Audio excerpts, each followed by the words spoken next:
안녕하십니까. 방금 소개받은 GC 녹십자그루재단 이상권입니다. 굉장히 다양한 일들을 많이 하고 계시는 것 같아갖고 아무래도 저희 재단보다는 더 다양한 분야의 역할을 하실 수가 있기 때문에 경희대 의료원이 훨씬 더 많은 큰 역할을 하고 계시구나라는 것을 저희가 알 수 있었고, 그렇다라고 하면은 과연 국제개발협력 분야에서 과연 우리가 얼마만큼의 규모를 하고 있고 어떤 시장을 갖고 있는지에 대해서는 좀 아시면서 하는 게 좋지 않을까 해서 저희가 이제 조금은 더 발빠르게 먼저 이곳에 들어왔지만 좀 조사한 내용들에 대해서 좀 공유하는 시간을 갖고, 저희 재단이 한 대여섯 가지 정도 사업을 먼저 시작을 했습니다. 그래서 그 사업을 갖다가 간단하게 이제 공유하는 그런 시간을 가져보도록 하겠습니다. 먼저 저희 나라는 지금 이제 수원국에서 이제 공여국으로 진짜 바뀌게 된 아마 가장 빠르게 그런 위치에 있는 나라라고 할 수 있겠습니다. 역사를 좀 살펴보게 되면 저희가 이제 전쟁이 끝나고 나서 1964년에 이제 유니세프를 통해 갖고 처음으로 이제 수원국 위치가 되었고, 수원 그 원조를 받게 되었고요. 그러고 나서 1991년에 이제 UN 회원 자격을 얻으면서 저희가 이제 공여국으로 이제 변하게 됐습니다. 이제 그 당시에는 이제 물자라든지 현금 지원이 이제 주로 이루어졌었는데, 이제 2000년대 들면서는 인적 지원이 이제 이루어지면서 현재는 아마 제가 알고 있기로는 공연국에서 이제 15위에 저희가 하는 전 세계적으로 많은 어떤 규모의 지원을 하고 있는 나라로서 지금 자리매김을 하고 있습니다. 그러면 어느 정도나 되는지는 이 ODC 개발원조위원회에서 이제 매년 통계를 집계하고 있습니다. 그래서 2023년 통계를 살펴보게 되면 저희 나라가 이제 지원한 규모가 31억 불이 넘어가는 규모라고 할 수 있겠습니다. 이제 하나로 하게 되면 이제 한 4조 7천억 원 정도가 23년에는 저희가 지원했던 걸로 되어 있고, 이제 22년에 비해서도 한 11%가 증가하는 그런 수치였습니다. 주로 이제 우리가 지원하고 있는 나라들은 주로 이제 하위 중소득 아니면은 최빈 개도국이 이제 거의 한 70% 가까이 되고 있는 상황이고, 지역별로 봤을 때는 아시아하고 아프리카가 이제 절반이 넘는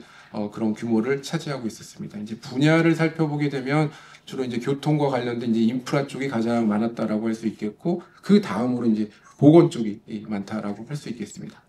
저희 지원하는 규모를 살펴보게 되면 주로 이제 유상증자의 경우는 한국수출입은행과 이제 기재부에서 주로 담당을 하고 있고, 이제 무상증자는 코이카와 이제 외교부에서 주로 담당을 하고 있습니다. 그래서 저희 나라에서 한 40여 개 기관이 지금 지원을 하고 있는데, 이 4개 기관이 큰 규모를 차지하고 있다라고 말씀드릴 수 있을 것 같고, 한국수출입은행과 이제 이 코이카 같은 경우에 있어갖고 굉장히 제일 많은 지금 지원을 하고 있는데, 이 보건 분야에 있어 그 규모가 계속 확대되고 있다라고 이제 말씀드릴 수 있을 것 같습니다. 조금 더 분야별 지원을 좀 살펴보게 되면 이렇게 그 통계내는 그 OECD에서 살펴보았을 때 사업 코드면으로 보게 되면 이제 보건하고 식수공급 위생이 있습니다. 어떻게 보면은 식수공급 위생 쪽도 이제 보건에 좀 가깝기 때문에 이 둘을 합치게 되면 거의 한 4억 불이 좀 넘는 규모이기 때문에 굉장히 큰 규모의 지금 보건 쪽에 있어 갖고는 지금 투자가 되고 있다라고 할 수 있겠고, 저희가 전통적으로 이제 보건의료 사업이라고 하면은 병원 설립이라든지 모자보건이라든지 아니면 특정 질환에 대한 어떤 사업들만을 많이 했었는데, 이제 최근 들어서는 이제 감염병 대응을 위한 어떤 실험실 역량 강화라든지 보건 정보 의료 체계 시스템을 구축한다든지 건강보험, 보험급여 시스템, 그리고 더 나가서 이제 디지털 기술을 활용한 사업들이 이제 좀 더 세분화돼 갖고 좀 다각화돼서 많은 쪽에 이제 지원이 지금 이루어지고 있는 상황입니다.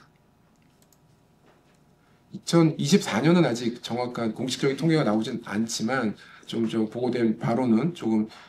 저희가 이제 트렌드를 좀 분석해 보게 되면 24년도는 전체적으로 개발 원조 비용이 6조 2천억으로 23년도 4천 7천억에 비해서 한 1조 4천억이 증가, 30% 이상이 증가했어요. 24년에 굉장히 많이 이제 증가하게 되었고, 이제 사업 수도 이렇게 한 7.4% 증가해서 이렇게 국제 개발과 관련된 예산은 계속 이제 증가하고 있다라고 이제 말씀드릴 수 있을 것 같고, 그리고 그 예산이 쓰이는 어떤 분야를 살펴보게 되면 예전에는 인도적 지원이 좀 많았었는데 그런 것들이 이제 최근 들어서는 이제 시스템이나 인프라 구축 쪽으로 많이 이제 옮겨가는 와중이었는데, 이제 작년 같은 경우는 이제 기후 변화가 되게 심하면서 이제 자연재해가 생기고 이제 전시가 있었고 그래가지고 약간 좀 이제 인도적 지원이 좀 많긴 했습니다. 그래서 이제 보건이 23년에 한 12.9%였던 게 아니라 9%로 좀 떨어지긴 했지만, 전체적인 비용을 보게 되면 이제 보건이 한 아직도 그래도 4,500억이 넘는 수준이고 수자원 위생이 한 2,400억이 넘는 수준이어서 이런 분야에 있어갖고 헬스케어 쪽은 한 6천억 정도의 비용이 지금 지원이 되고 있다라고 이제 보시면 될 것 같습니다. 그러면 이제 글로벌 헬스에서 진단 검사가 이제 차지하는, 저희가 이제 아무래도 검사 쪽의 특화된 어떤 역량을 갖고 있는 기관이기 때문에 이쪽을 가지고 맨 처음에 글로벌 헬스에 이제 다가가게 된 이유가, 이제 의학의 어떤 트렌드 자체가 에비던스 베이스드 메디슨의 어떤 기조가 있기 때문에 진단 검사가 갖고 있는 어떤 가치 때문에 의학적 의사 결정의 대부분이 뭐 70% 가까이가 영향을 미친다고 지금 통계가 되어 있고, 그렇지만 진단 검사 의학에 쓰이는 이런 비용들은 전체 보건 의료 비용에서 굉장히 좀 낮은 프로포션입니다. 이렇게 생각하면 굉장히 코스트 이펙티브리스가 좋고 효과가 굉장히 크고, 그리고 의료 서비스 이런 조기 진단과 맞춤 치료를 통해서 의료 서비스의 어떤 효율성을 높이는데 굉장히 큰 기여를 할 수 있기 때문에 이 분야가 굉장히 이런 개발이 지금 진행되고 있는 그런 나라에 있어서 원조하는 데 있어서 굉장히 도움이 되는 그런 분야가 아닌가, 그렇게 생각을 하고 있고, 이런 쪽에 저희가 이제 21년에 좀 뛰어들어서 보니까 굉장히 진짜 그대로 수요가 굉장히 많았고 요청이 많았던, 그래서 큰 기여를 할 수 있었다라고 할 수 있겠습니다. 저희 녹십자의료재단은 진단검사의학과 이제 병리학 그리고 핵의학 검사를 수행하는 검체검사 전문 기관입니다. 한 43년의 역사를 갖고 있고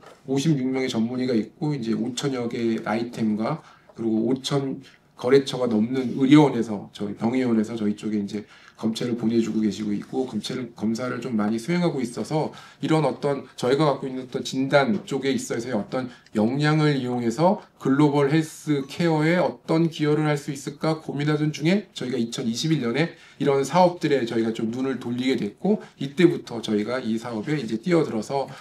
진행을 해오고 있습니다. 그래서 저희가 했었던 사업 몇 가지를 좀 보여드리고 마치도록 하겠습니다. 이제 처음으로 저희가 했던 게 이 한국 국제보건의료재단 코피라고 하는 곳에서 이종옥 펠로우십 프로그램을 진행하고 있습니다. 이 프로그램 중에서는 이렇게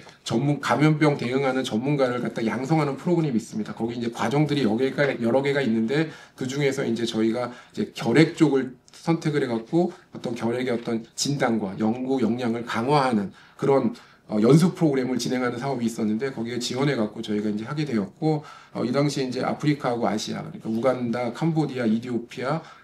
탄자니아 이런 곳에서 직접 연수생이 저희 재단 한국에 방문해갖고 연수를 받았던 적이 있습니다.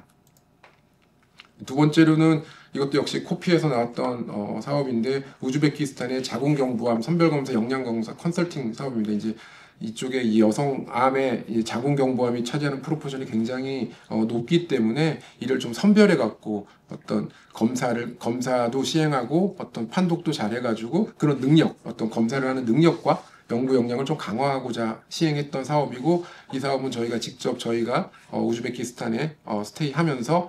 교육을 시키고 검사를 세팅하고 판독하는 능력을 갖다가 향상시킨 경험이 있고, 이렇게 검사에 대한 어떤 역량이 향상이 되니까 그 다음으로 이루어지는 사업이 이제 올해 나오게 될 사업인데, 그 사업이 이제 국가 암검진 사업에서 자궁경부암을 이제 포함하게 됐습니다. 이제 아무래도 그들 자체적으로 검사할 수 있는 역량이 올라가다 보니까 이제 암검진까지 국가 수준에서 암검진까지 이루어지는 그런 단계까지 이루어지지 않았나 생각을 하고 있습니다. 그 다음 사업은 저희가 이제 코이카에서 진행했던 사업입니다. 이제 우크라이나의 이제 폐결핵과 NTM 진단치료 역량 강화 글로벌 연수 프로그램이었고, 역시 마찬가지로 이분들도 이제 한국에 오셔가지고 이제 연수 프로그램을 진행하였습니다. 첫 해에는 전지 상황이다 보니까 원래 저희가 가야 되는데 갈 수는 없어가지고 이제 줌으로 이렇게 진행했던 바가 있었고, 작년에 이제 13분의 의료진이 저희 한국에 방문해갖고 연수 프로그램을 진행했던 바가 있고, 이때 경희대 의료원을 방문해가지고 진단검사의학과와 호흡기 병동을 이렇게 견학을 했었던 적이 있었고, 이들을 연수생 이 의료진들이 굉장히 이 간접 경험이 굉장히 좋았다라는 평이 있었고 이 사업을 통해 갖고 저희가 처음으로 경희대 의료원과 인연을 맺게 되었습니다. 그리고 나서 이제 우즈베키스탄에 아까 자궁경부암 말고 또 다른 사업으로 감염병 대응과 관련된 어떤 체계 강화 사업인데 결국에는 검사 체계를 갖다가 검사의 품질 체계를 강화하는 사업이고 저희 나라의 대한진단검사 정도관리협회라는 곳이 있는데 거기서 그 협회에서 가지고 있던 어떤 기능의 일부를 갖다가 우크라이나에 이식하는 그런 과제였습니다. 그래서 국가에서 운영하는 정도관리센터를 설립을 하고 역량을 강화하는 사업이었고 이 사업부터는 이제 경희대 의료원의 교수님께서 이제 연구원으로서 직접 이제 참여해 주시게 되었습니다. 마지막으로 이제 제가 드리고 싶은 얘기는 저희가 이제 연수원생들과 이제 연수로 오신 분들과 이제 얘기를 하다 보니까 아프리카에는 이런